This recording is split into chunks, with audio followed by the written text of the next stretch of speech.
Hola amigos, ¿cómo están? You may have seen the phrase darse cuenta and wondered, what does that mean?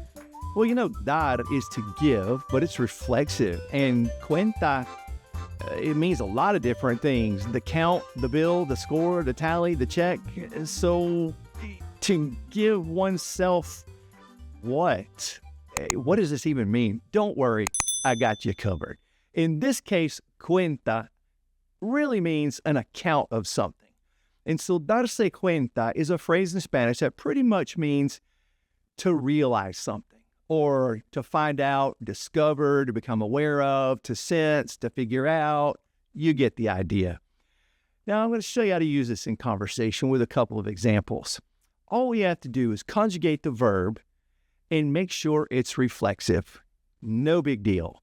Now, if you don't know how to do reflexive, just look down in the description. I have my video on the reflexive linked there in the description. You can go back and watch it, learn how to do reflexive, and come back, okay? No big deal. I realized I was wrong. That's happened to me a couple of times. I realized I was wrong. It would look like this in Spanish. Me di cuenta de que estaba equivocado. I say it again. Me di cuenta de que estaba equivocado.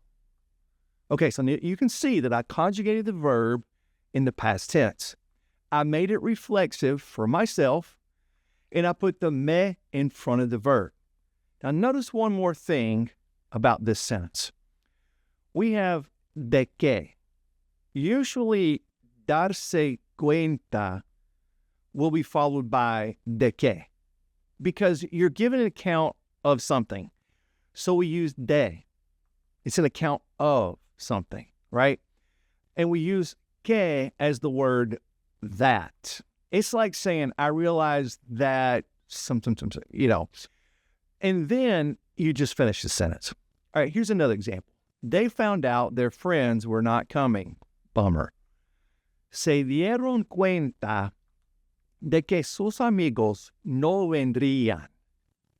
One more time. Se dieron cuenta de que sus amigos no vendrían. Now, sometimes you won't need que. For example, if you wanted to say, we became aware of the problem. Okay, we became aware of the problem.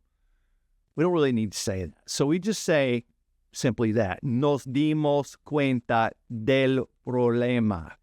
We just became aware of the problem. So we don't really need to say the word that. And that's pretty much it, amigos. Bring this into your conversation as much as possible, and you'll have it down in no time, I promise. Now, if you have some really good examples, leave them in the comments. I'd love to see them, and I know our viewers would as well. But until next time, I wish for you and all your family and friends paz y bendiciones. Hasta pronto.